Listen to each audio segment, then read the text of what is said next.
All right, good morning, everybody. We are talking seed oils this morning, and I'm gonna just preface this.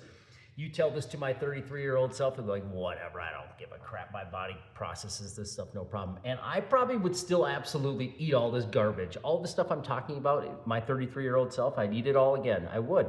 If my body is saying it's fine, but once it starts to rear its head in your life, once you start to get the inflammation, the joint pain, I'm tired, I'm brain fogged, I'm just not the same person anymore, this is going to be one of the foundational reasons. Is these oils are absolutely inflammatory, and they are causing so much pain in our lives. I mean, just look at this person. I look at that, the amount of pain in those pictures are beyond what I can even describe.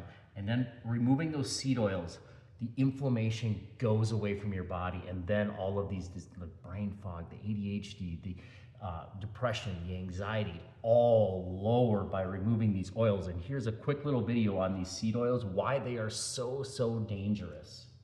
What are the most harmful foods that people constantly eat? Seed oils. So canola, sunflower, safflower, grapeseed, palm oil. The reason for this is it's not the plant, it's the distance from the plant to the table. When you put a canola plant into a commercial press, it comes out gummy, and you degum it with hexane, which is a known neurotoxin.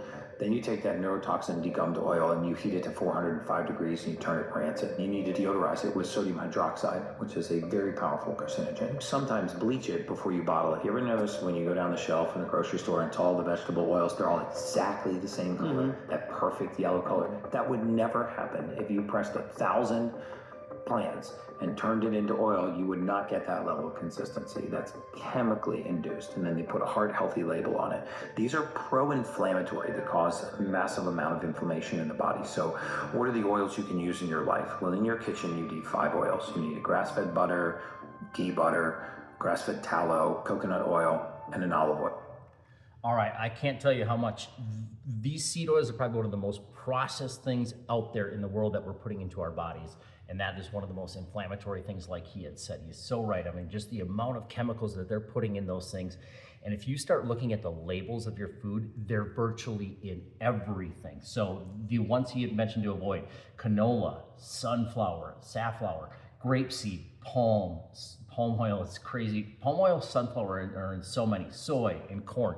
Just look at those labels. If you are struggling with inflammation, which we virtually all are once we start getting older and our bodies start breaking down, start removing these things. It's unbelievable. This is the transformation just by removing seed oils. The oils to use: olive oil, an extra virgin, try to get as good a quality of olive oil as possible. Avocado oil, grass-fed butter, beef tallow, coconut oil, ghee butter.